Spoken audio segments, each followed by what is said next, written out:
ಮಾತ್ರ ಏನ್ ಮಾಡ್ತಾರಂತ ಏನೋ ದ್ಯಾವಮ್ಮ ತಾಯಿ ಜಾತ್ರೆ ನಡೆದಂತೇಳಿ ಅಲ್ಲಿ ಬಂದು ಏನ್ ಮಾಡ್ತಾರಂತೆ ಕುಂಡಿರ್ತಾರ ಅಂತ ಮತ್ತ ಮುಂದುವರೆದು ಹೇಳ್ತಾರೆ 28 ಜನ್ಮದ ಪುಣ್ಯ ಇದ್ದಾಗ ಮಾತ್ರ ಈ ದ್ಯಾವಮ್ಮ ತಾಯಿಯ ಜಾತ್ರೆ ನಡೆದಲ್ಲ ಇಂಥಲ್ಲಿ ತನು ಮನ ಧನದಿಂದ ಸೇವೆ ಮಾಡ್ತಕ್ಕಂಥವ್ರು ಯಾರು ಅಂತ ಕೇಳಿದ್ರೆ 28 ಜನ್ಮದ ಪುಣ್ಯ ಇದ್ದವ್ರು ಮಾತ್ರ ಸೇವೆಯನ್ನು ಮಾಡ್ಲಿಕ್ಕೆ ಸಾಧ್ಯ ಅಂತಕ್ಕಂಥ ಮಾತನ್ನ ನಾ ಹೇಳಕತ್ತಿಲ್ಲ, ಭಾಗವತ್ ಹೇಳ್ತದಂತ. ಅಂತ ಪುಣ್ಯ ಮಾಡಿರ್ತಕ್ಕಂಥ ಭಕ್ತರು ಯಾರಾದ್ರ ಈ ಜಾಗರಕಲ್ ಮತ್ತು ದ್ಯಾವಮ್ಮ ತಾಯಿಯ ಸಕಲ ಸದ್ಭಕ್ತಾದಿಗಳಂದ್ರ ತಪ್ಪಾಗೋದಿಲ್ಲ ಅಂತಕ್ಕಂಥ ಮಾತನ್ನು ಈ ಶುಭ ಸಂದರ್ಭದಲ್ಲಿ ಹೇಳಿ, ಕೇಳೋದು ಬಹಳ ಮುಖ್ಯ ಅಲ್ಲ, ಕೇಳೋದು ನಿಮ್ಮ ಜೀವನದಲ್ಲಿ ಅಳವಡಿಸಿಕೊಂಡು ನಿಮ್ಮ ಮನೆಯೊಳಗಿರ್ತಕ್ಕಂಥ ಹೆಣ್ಣು ಮಕ್ಕಳನ್ನ ಹೇಗೆ ಕಾಣಬೇಕಂತಕ್ಕಂಥದನ್ನು ಸುಲ್ತಾನ್ಪುರದ ಶ್ರೀಗಳು ಹೇಳಿದರು. ಆ ತಾಯಿಯ ಪ್ರತಿರೂಪವೇ ನಿಮ್ಮ ಮನೆಯೊಳಗೆ ಅದಾಳ ಅಂತಕ್ಕಂಥ ಭಾವದಿಂದ ನೀವೆಲ್ಲರೂ ಕೂಡ ನಡ್ಕೊಂಡು ಹೋಗಿದ್ದೆ ಆದ್ರೆ ಯಾವ ಮನೆಯೊಳಗೂ ಕೂಡ ಜಗಳ ಆಗಲಿಕ್ಕೆ ಸಾಧ್ಯ ಇಲ್ಲ.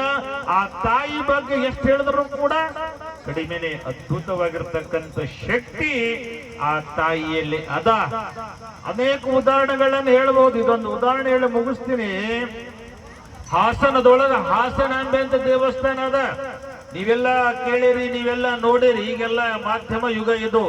ವಾಟ್ಸಪ್ನೊಳಗೆ ಬರ್ತದ, ಪೇಪರ್ನೊಳಗೆ ಬರ್ತದ, ಟಿವಿ ಒಳಗೆ ಬರ್ತದ. ಹಾಸನದೊಳಗ ಹಾಸನಾಂಬೆ ದೇವಸ್ಥಾನ ಅದ. ವರ್ಷಕ್ಕೆ 15 ದಿವಸ ಮಾತ್ರ ಏನ್ ಮಾಡ್ತಾರೆ, ಆ ತಾಯಿಯ ದೇವಸ್ಥಾನ ತೆರೀತಾರೆ. ಆ ತಾಯಿಯ ದೇವಸ್ಥಾನ ಬಾಗಿಲು ಬಂದ್ ಮಾಡೋ ಮುಂದ ಆ ಹಾಸನಾಂಬೆ ದೇವಸ್ಥಾನ ಮುಂದೆ ತಾಯಿ ಮುಂದೆ ಏನ್ ಮಾಡ್ತಾರಂತ ಪಣತಿ ಒಳಗೆ ಎಣ್ಣೆ ಹಾಕಿ ದೀಪ ಹಚ್ತಾರೆ. ಆ ಹಾಸನಾಂಬೆ ಮೇಲೆ ಏನ್ ಮಾಡ್ತಾರೆ, ಮಲ್ಲಿಗೆ ಹೂವನ್ನು ಏರಿಸ್ತಾರೆ. ಮತ್ತೆ ಹಾಸನಾಂಬೆ ಮುಂದೆ ಏನ್ ಮಾಡ್ತಾರೆ, ನೈವೇದ್ಯನ ಇಡ್ತಾರೆ. ಇಟ್ಟು ಆ ಭಾಗದ ಅನೇಕ ಸ್ವಾಮಿಗಳು, ಮಿನಿಸ್ಟರ್ ಆಗಲಿ, AC DC ಎಲ್ಲರೂ ಬಂದು ಏನ್ ಮಾಡ್ತಾರೆ, ಆ ತಾಯಿ ಬಾಗಲ ಬಂದ್ ಮಾಡಿ ಸೀಲ್ ಮಾಡ್ತಾರೆ. 1 ವರ್ಷ ಆದ ಮೇಲೆ ಏನ್ ಮಾಡ್ತಾರೆ, ಹಾಸನಾಂಬೆ ದೇವಸ್ಥಾನ ತೆರೀತಾರೆ. ತೆರೆಯೋತನ ಏನ್ ಮಾಡೋದಿಲ್ಲ ಅಂತ ಏರಿಸಿರ್ತಕ್ಕಂಥ ಮಲ್ಲಿಗೆ ಹೂ ಬಾಡಿರುವುದಿಲ್ಲ, ಹಚ್ಚಿರ್ತಕ್ಕಂಥ ದೀಪ ಇರುವುದಿಲ್ಲ, ಮುಂದೆ ಇಟ್ಟಿರ್ತಕ್ಕಂಥ ನೈವೇದ್ಯ ಕೆಟ್ಟಿರೋದಿಲ್ಲ. ನೈವೇದ್ಯ ಎಷ್ಟು ದಿನ ಇರ್ಲಿಕ್ಕೆ ಸಾಧ್ಯ ಅದ ರೀ? 1 ದಿನ, 2 ದಿನ, 4 ದಿನ ಇರ್ಲಿಕ್ಕೆ ಸಾಧ್ಯ ಅದ. ಮಾಡಿರ್ತಕ್ಕಂಥ ಪ್ರಸಾದ ಅಮ್ಮನ ಮುಂದೆ ಇಟ್ರ 1 ವರ್ಷ ಆದ್ರೂ ಕೂಡ ಕೆಡೋದಿಲ್ಲ. ಅಂದ್ರ ಅಮ್ಮನ ಶಕ್ತಿ ಅಗಾಧ ಅದ.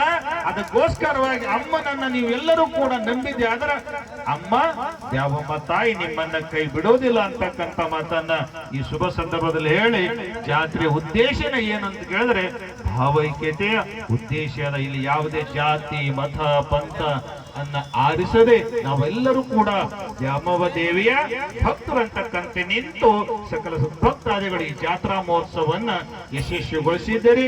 ಪ್ರತಿ ವರ್ಷನೂ ಕೂಡ ಇದಕ್ಕಿಂತಲೂ ಹೆಚ್ಚಿನ ರೀತಿಯಿಂದ ನಾವೆಲ್ಲರೂ ಕೂಡ ಈ ಜಾತ್ರಾ ಕಾರ್ಯಕ್ರಮವನ್ನ ಮಾಡ್ರಿ. ಆ ಭಗವಂತ ದ್ಯಾಮವ್ವ ತಾಯಿ ನಿಮ್ಮೆಲ್ಲರನ್ನು ಕೂಡ ಒಳ್ಳೇದ ಮಾಡ್ಲಿ ಅಂತ ಹೇಳಿ 2 ಮಾತಿಗೆ ವಿರಾಮ ಕೊಡ್ತಾ ಇದ್ದೀನಿ. ಶಿವಂ ಭೂಯ.